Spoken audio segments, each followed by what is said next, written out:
Nah, gitu. Ya dah.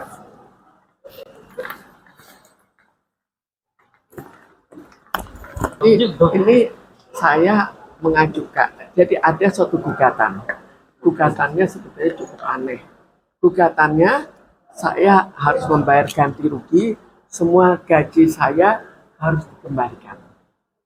Lalu di situ juga saya tanya ke Kemenaker. Mereka mengatakan bahwa gaji itu adalah hak, tidak bisa diminta kembali. Jadi bertentangan dengan pengadilan. Lalu apa yang terjadi dengan gaji?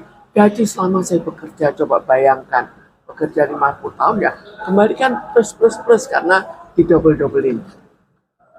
Lalu apa alasannya? Alasannya pun juga aneh. Alasannya hanya saksi. Saksi itu ada dua kan, saksi dari pihak Bluebird dan saksi dari saya. Bluebird itu maksudnya direktur Bluebirdnya. Dan saya sebagai sesama direktur. Dari saksi saya, semua mengatakan saya bekerja keras. Itu 5 saksi. Dan saya membuat semua desain-desain untuk di Bluebird. Dari saksi dari Purnomo, itu dari direktur yang menggugat saya itu Purnomo. Purnomo mengatakan bahwa saksinya 3-4 orang. 3 orang tidak berani memberikan komentar. 1 itu sekretaris pribadi dia. Sebetulnya yang masih aktif, sebetulnya tidak kompeten untuk menjadi saksi. Dan hanya saksi 1 saksi. Kok itu yang dianggap sebagai hal yang sah? Kemudian kita lanjutkan dengan gugatan lain. Jadi total 140 miliar. Tapi apa yang terjadi? Anak harus ikut menanggung. Jadi kalau saya tidak selesai membayar, maka anak turunan saya semuanya kena. Kok tambah lama tambah aneh? Siapa yang melakukan? Jadi rupanya tadinya saya harapkan Purnomo sudah berumur kan, ya lebih muda dari saya, tapi ya sudah berumur lah. Kalau dia sudah tidak ada, saya harapkan anaknya meredah. Ternyata anaknya lebih ganas. Anaknya meminta bahwa semua turunan saya ikut membayar. Itu 1 poin. Lalu kita lihat berikutnya, saya pencemaran nama baik. Pencemaran nama baik itu sekarang apakah benar? Katanya masyarakat sekarang sudah tercemar. Gara-gara saya, masyarakat menilai bahwa Bluebird kurang baik. Tapi sekarang ada persoalan, ada Bluebird taksi dan ada Bluebird itu ada 2. Lucu. Jadi ada PT Bluebird taksi sejak tahun 71. PT Bluebird taksi itu banyak ada 4 pengusaha yang berkumpul. Jadi bohong, baik itu hanya Purnomo dan kakaknya, bohong total. Tapi banyak pengusaha berkumpul dan pengusaha ini semuanya sama-sama memberikan dana, menyetor dana untuk membuat PT Bluebird taksi, sama-sama mengelola. Satu persatu digeser.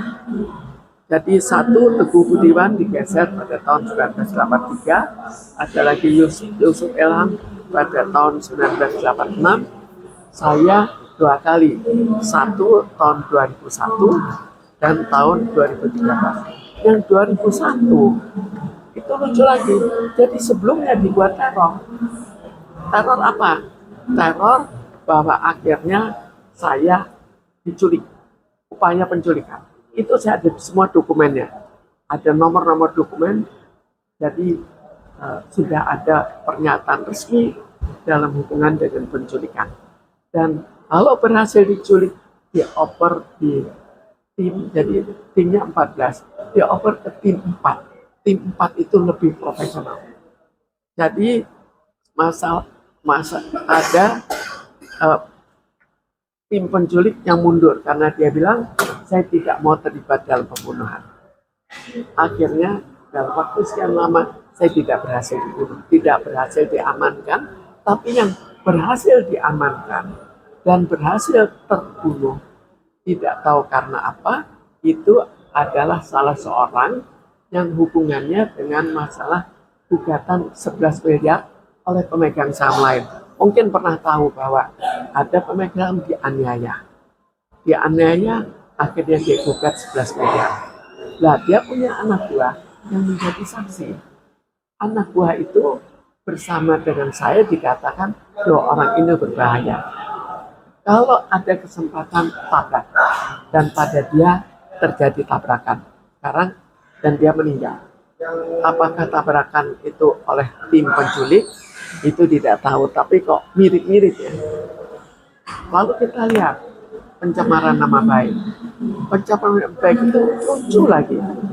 Jadi hakim mengatakan bahwa saya melakukan perbuatan melawan hukum sehingga saya kena denda sekian banyak, kena ganti rugi. Sekarang apa contohnya? Contohnya ada akta pendirian 50 berapa 60 tahun yang lalu.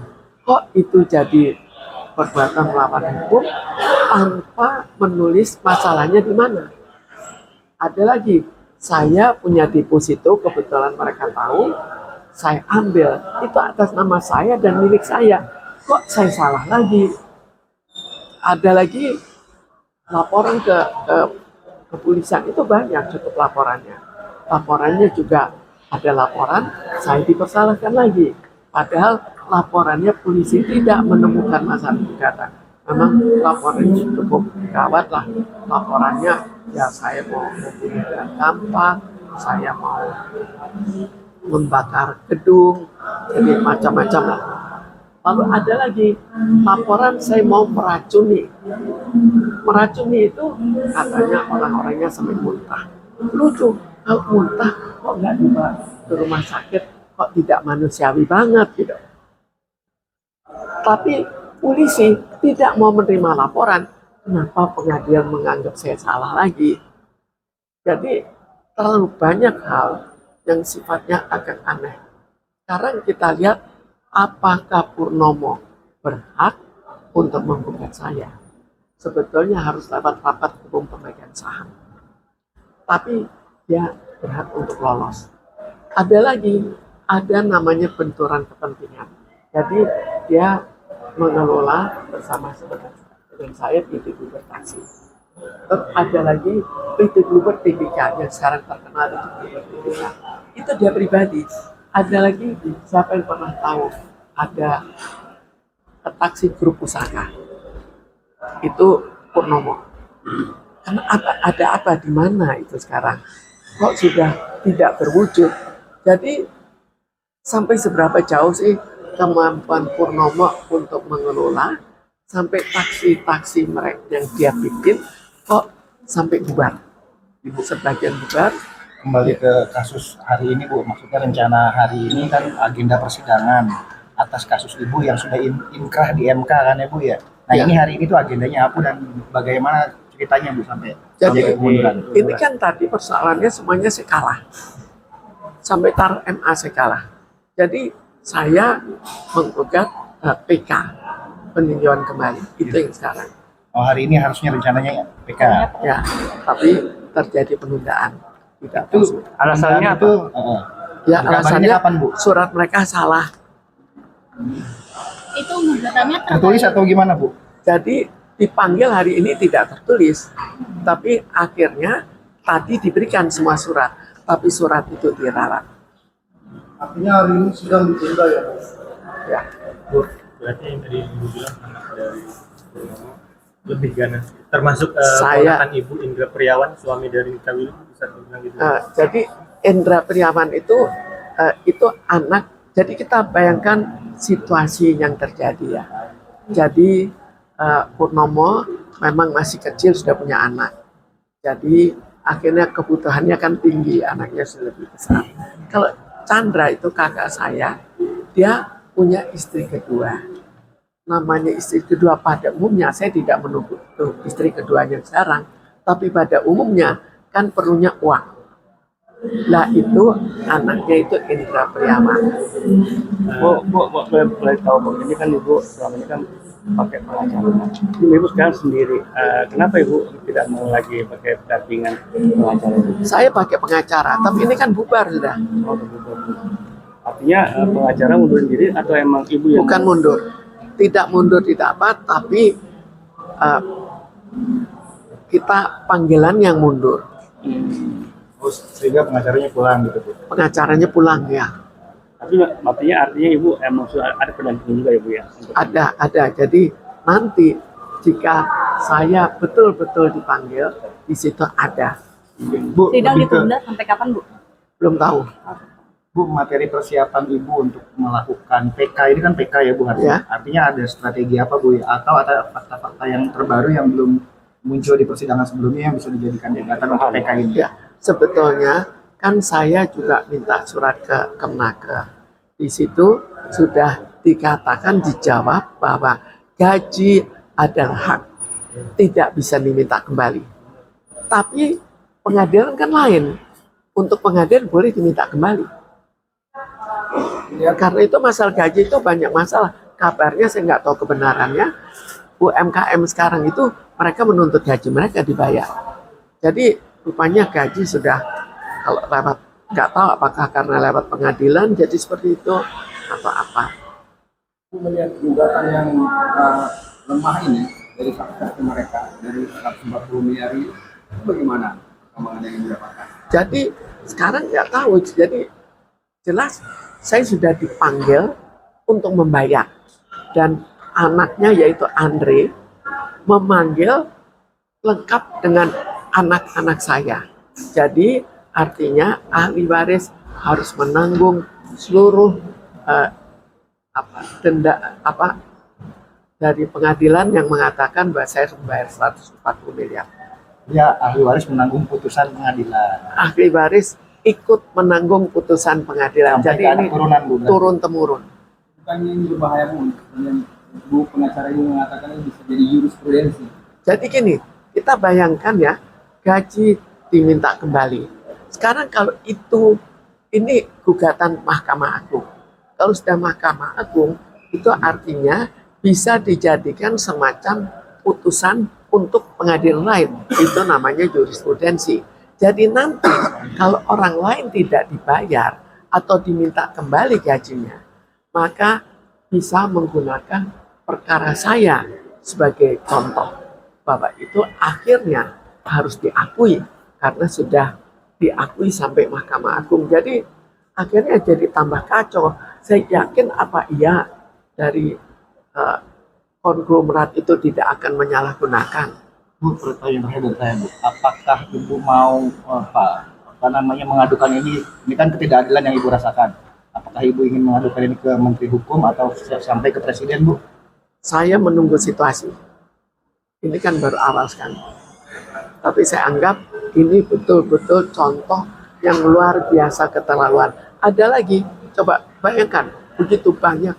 Sekarang saya mencemarkan PT Bluebird Taksi nama baik. Siapa di antara kalian yang merasa bahwa itu tercemar? Dan siapa yang bisa membedakan antara PT Bluebird Taksi dan PT Bluebird TBK? Jadi ini kayak dipaksakan gitu ya. Ya, sangat nyata dipaksakannya.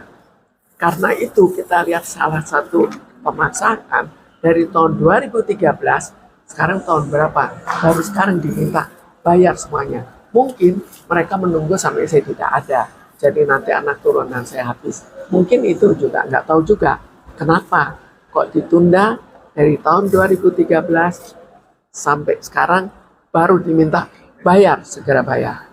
Bu, saya kecewa nggak sih dengan sidang ini kan ditunda akhirnya tanpa pemberitahuan. Kedua, capek nggak Ibu dengan hukum ini yang sampai saat ini Ibu sudah berapa tahun ini ya?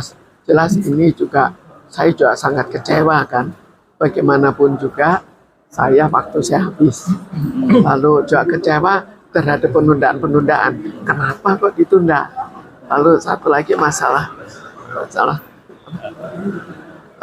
Gaji.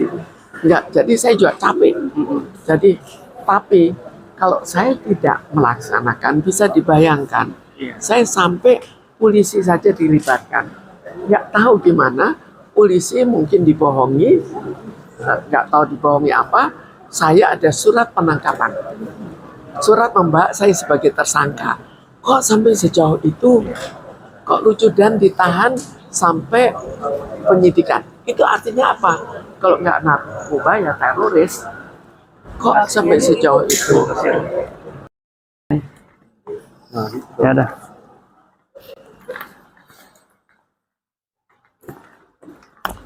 Ini saya mengajukan. Jadi ada suatu gugatan. Gugatannya sebetulnya cukup aneh. Gugatannya saya harus membayar ganti rugi, semua gaji saya harus dikembalikan. Lalu di situ juga saya tanya ke Kemenaker. Mereka mengatakan bahwa gaji itu adalah hak, tidak bisa diminta kembali. Jadi bertentangan dengan pengadilan. Lalu apa yang terjadi dengan gaji? Gaji selama saya bekerja, coba bayangkan, bekerja 50 tahun ya, kembalikan plus karena didobel-dobelin. Lalu apa alasannya? Alasannya pun juga aneh. Alasannya hanya saksi. Saksi itu ada dua kan, saksi dari pihak Bluebird dan saksi dari saya. Bluebird itu maksudnya direktur Bluebirdnya. Dan saya sebagai sesama direktur. Dari saksi saya, semua mengatakan saya bekerja keras. Itu 5 saksi. Dan saya membuat semua desain-desain untuk di Bluebird. Dari saksi dari Purnomo, itu dari direktur yang menggugat saya itu Purnomo. Purnomo mengatakan bahwa saksinya 3-4 orang. 3 orang tidak berani memberikan komentar. 1 itu sekretaris pribadi dia. Sebetulnya yang masih aktif, sebetulnya tidak kompeten untuk menjadi saksi. Dan hanya saksi 1 saksi. Kok itu yang dianggap sebagai hal yang sah? Kemudian kita lanjutkan dengan gugatan lain. Jadi total 140 miliar. Tapi apa yang terjadi? Anak harus ikut menanggung. Jadi kalau saya tidak selesai membayar, maka anak turunan saya semuanya kena. Kok tambah lama tambah aneh? Siapa yang melakukan?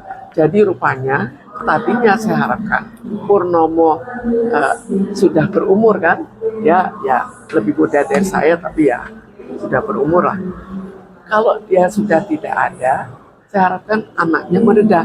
Ternyata anaknya lebih ganas. Anaknya meminta bahwa semua turunan saya ikut membayar. Itu 1 poin. Lalu kita lihat berikutnya, saya pencemaran nama baik. Pencemaran nama baik itu sekarang apakah benar? Katanya masyarakat sekarang sudah tercemar. Gara-gara saya, masyarakat menilai bahwa Bluebird kurang baik. Tapi sekarang ada persoalan, ada Bluebird taksi dan ada Bluebird itu ada 2. Lucu. Jadi ada PT Bluebird taksi sejak tahun 71. PT Bluebird taksi itu banyak ada 4 pengusaha yang berkumpul. Jadi bohong, baik itu hanya Purnomo dan kakaknya, bohong total. Tapi banyak pengusaha berkumpul dan pengusaha ini semuanya sama-sama memberikan dana, menyetor dana untuk membuat PT Bluebird taksi, sama-sama mengelola. Satu persatu digeser. Jadi 1 Teguh Budiman digeser pada tahun 1983, ada lagi Yusuf Elham pada tahun 1986, saya 2 kali, 1 tahun 2001 dan tahun 2013. Yang 2001 itu lucu lagi, jadi sebelumnya dibuat teror. Teror apa? Teror bahwa akhirnya saya diculik, upaya penculikan. Itu saya ada semua dokumennya, ada nomor-nomor dokumen. Jadi sudah ada pernyataan resmi dalam hubungan dengan penculikan. Dan kalau berhasil diculik, dioper di tim, jadi timnya 14, dioper ke tim 4. Tim 4 itu lebih profesional. Jadi ada tim penculik yang mundur karena dia bilang saya tidak mau terlibat dalam pembunuhan. Akhirnya dalam waktu sekian lama saya tidak berhasil dibunuh, tidak berhasil diamankan, tapi yang berhasil diamankan dan berhasil terbunuh tidak tahu karena apa, itu adalah salah seorang yang hubungannya dengan masalah gugatan 11 miliar oleh pemegang saham lain. mungkin pernah tahu bahwa ada pemegang dianiaya, akhirnya dia gugat 11 miliar. Lah dia punya anak buah yang menjadi saksi. Anak buah itu bersama dengan saya dikatakan bahwa orang ini berbahaya. Kalau ada kesempatan tabrak dan pada dia terjadi tabrakan sekarang dan dia meninggal. Apakah tabrakan itu oleh tim penculik? Itu tidak tahu, tapi kok mirip-mirip ya. Lalu kita lihat pencemaran nama baik. Pencemaran nama baik itu lucu lagi. Jadi hakim mengatakan bahwa saya melakukan perbuatan melawan hukum, sehingga saya kena denda sekian banyak, kena ganti rugi. Sekarang apa contohnya? Contohnya ada angka pendirian 60 tahun yang lalu. Kok itu jadi perbuatan melawan hukum tanpa menulis masalahnya di mana? Ada lagi, saya punya deposito, kebetulan mereka tahu, saya ambil, itu atas nama saya dan milik saya. Kok saya salah lagi? Ada lagi laporan ke kepolisian, itu banyak cukup laporannya.